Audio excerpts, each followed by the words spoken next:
Watson?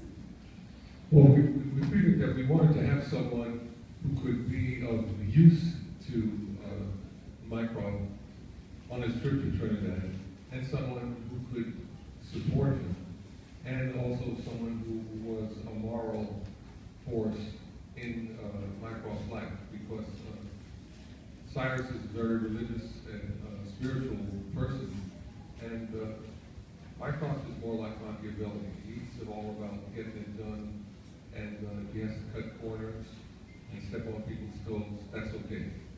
So Mycroft is more or less giving the moral lead to Cyrus, and it more or less makes Mycroft understand the right and wrong of what he's doing and think about those things. So he's kind of, Cyrus is Mycroft's conscience in a lot of ways, and it's someone who makes him appreciate the effect and meaning of what he's doing. Right, and then the other thing too is that Cyrus Douglas has life experiences that Mycroft in 1870 would never have had. And so the two of them balance each other out, because it's pretty hard to balance out somebody as brilliant as Mycroft Holmes. Even Sherlock said that he was the smarter of the two of them. So trying to find a match for Mycroft Holmes was next to impossible. So we did the best we could with that, and we both fell in love with Cyrus Douglas. So I hope that gives you an idea of how we came with the characters, and you have to read the book to get into the plot. But since you're here, I know that you're going to do that. If you have any questions, we will answer your questions. This gentleman right here. Hi. So my question is, oh, thank you, appreciate that. So can we officially say that this is technically canonized in the Sherlock Holmes mythos? Like, for example, would I call this a what if he had a brother, or is it more like, no, it's official now, it's part of the timeline, sort of like watching a movie? Well, Arthur Conan Doyle definitely wrote about Mycroft, so Sherlock didn't have a brother. Because I think Mycroft is mentioned in 7 of the original stories, and not that much is told about him. We know where he lives, what he does, and then that's about it. I think in the Greek interpreter he drives the wagon at some point in there, but there's very little about him. And that really opened the door for us to use that character in whatever ways that we could to expand the story, and hopefully we believe this will become the accepted backstory for Mycroft, and give people another place to go for this type of story. It's just why should it die with Sherlock? That is our thoughts on that. Yes. Hi, my name is Zeke. I'm sure you've seen all the movies and all the series and all the characters that were filmed in TV. I assume it's correct. Yes, I have.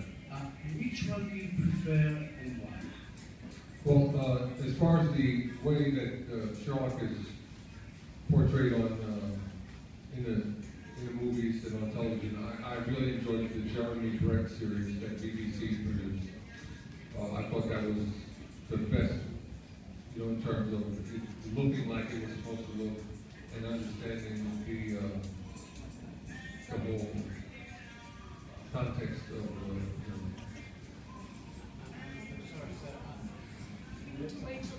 We need to wait till the musical interlude is over. I'm sorry. I didn't get the last part of your answer.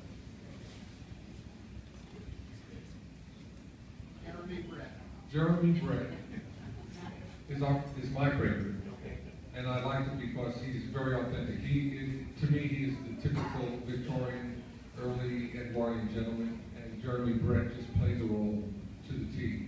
And it looked right also. Where places that they shot it in London, everything looked right. The horses, the way that London functions, it's all there. I thought it was the most accurate portrayal of the time and of Sherlock.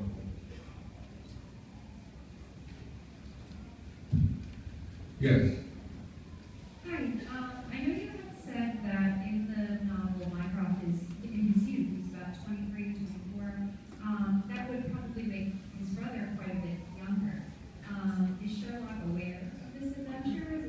Sherlock is very much aware of this adventure. Sherlock is in high school. He's attending King's College, and he and Mycroft go over a few things, and Mycroft shows him a few things. You'll read about it. Plus the really fun part is they box. Mycroft gives Sherlock a boxing lessons.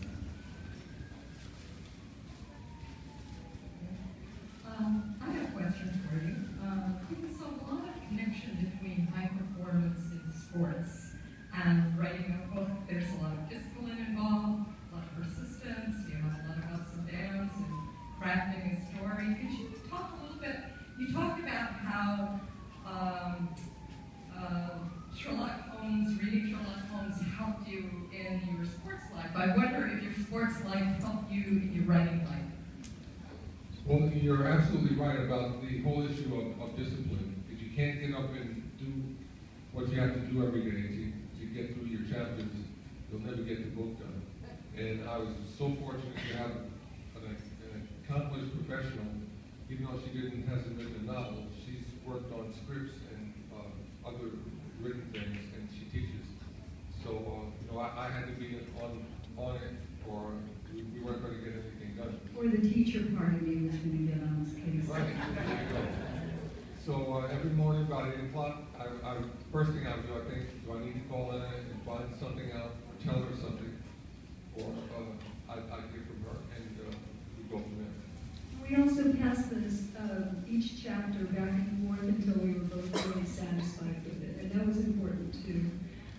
I wanted also to mention that we ran everything by Les Klinger, who wrote the new annotated Sherlock Holmes, this massive 2-volume set. And we got the stamp of approval from just about every Holmesian that we could grab a hold of and wrestle to the ground, and they gave it to us, and that was a big deal.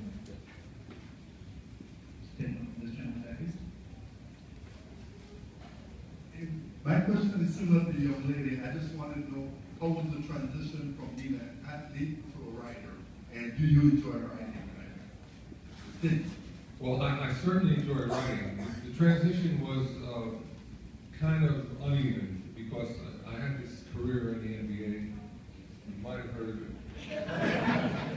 And, when I finally ended up retiring, I was 42 years old, and I needed to take some time off. So I did write a book. It was a diary on my last season in the NBA. But it took a while before I started to get to the point where I'd done everything on my bucket list that I couldn't do when I was actively playing in the NBA. And now what am I going to do with the rest of my life? I'm 45 years old. What do you do? So that's when I wrote my first history book. And then, I wrote a number of history books and journals on different things that I was doing, a couple of magazine articles. And then I had the good fortune to write about the 761st Tank Battalion. For those who don't know about it, it was an all-black tank battalion that fought for General Patton, and they were involved in the liberation of Dachau and a couple of other Nazi death camps. And again, it was something that really incited me to want to write some more. Finally, my manager said, look, you wanted to tell a story. Why don't you finally tell a story? And if you don't have any confidence in your storytelling, you think nobody wants to do what I have to do.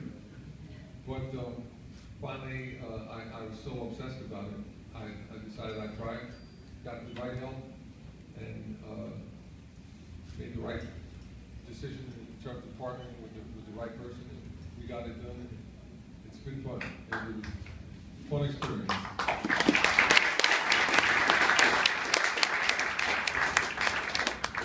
Kareem, I'm just wondering how long did it take to write the book and what's next? It was about, all told, it was probably 8 months, yeah. 8 months, yeah. It was also because we had to introduce all the characters. If this sells and we're lucky enough to do another one, it won't take us quite that long. But it was just about getting into the world, and that takes a long time. Statement from this young gentleman.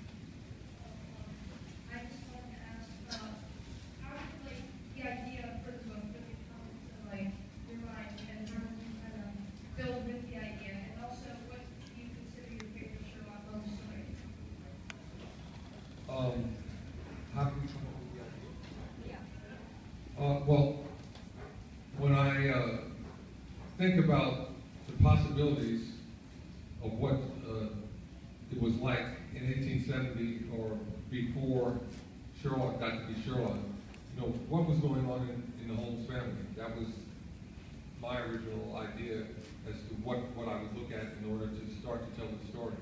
Because people don't know, don't know anything about Sherlock's family life. His mom and dad are mentioned briefly, almost as briefly as Mycroft, but there's nothing in depth there. So knowing that, we realized that there was a whole big area there that had not been explored or defined, and we got a chance to do it. So that was awesome, and it also took some of the pressure off because we couldn't be incorrect because there wasn't we were defining it. We couldn't be incorrect, but a lot of people could tell us that we were incorrect. Thankfully, they didn't. But and also, we were wondering, why are these brothers so weird? If you start back far enough, then maybe you can start figuring out why they were so weird by the time they hit their 40s. I mean, that's got to be the seeds of that have to be somewhere. They have, they're both of them. By the time that Mycroft has gotten out of college, they're both tobacco addicts. We know that Sherlock went and graduated on to other things that weren't necessarily good for him. But that was another aspect of the Victorian era. A lot of the drugs that we now know is dangerous, they didn't understand them at that time. They didn't understand addiction and the downside of opiates and cocaine. So they all thought that they were wonder drugs and had no downside. And a lot of people in that era had to succumb to drug addiction because of our lack of knowledge of these substances. So we're writing about this era when all of these things were discovered and explored. If you read, let's say, about Sigmund Freud had a drug addiction and had to go and detoxify and straighten his life out. This actually happened to real people who were very brilliant and capable people, but did not understand the nature of what they were using. So, all of these, they play into the story. Yes, ma'am. Can you describe your writing partnership? Are you 50-50? Is one the idea person, the other the grammarian? Geez, we can't do that. I mean, there are some days it's 90-10.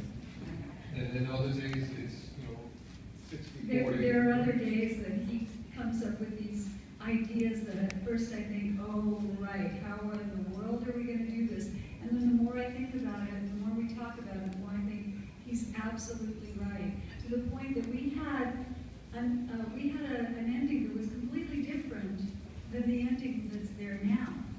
And it's because at a certain point, Kareem said, I know what we can do. And I thought, oh my gosh, we have an ending. But as he talked, it was so brilliant that we had to have it. And so we figured out how to make it work. So it just, it just depends.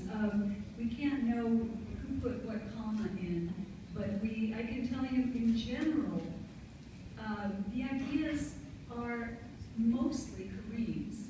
And, then I flesh it out or I add some dialogue because as a screenwriter, that's what I do. But this, from Trinidad to the Americans, to the Harmonious Fist, to the adventures on the steamship, to the beginning at Cambridge, Oxford race, to the end, that was him. And it also helps a whole lot that there wasn't a whole lot of ego involved.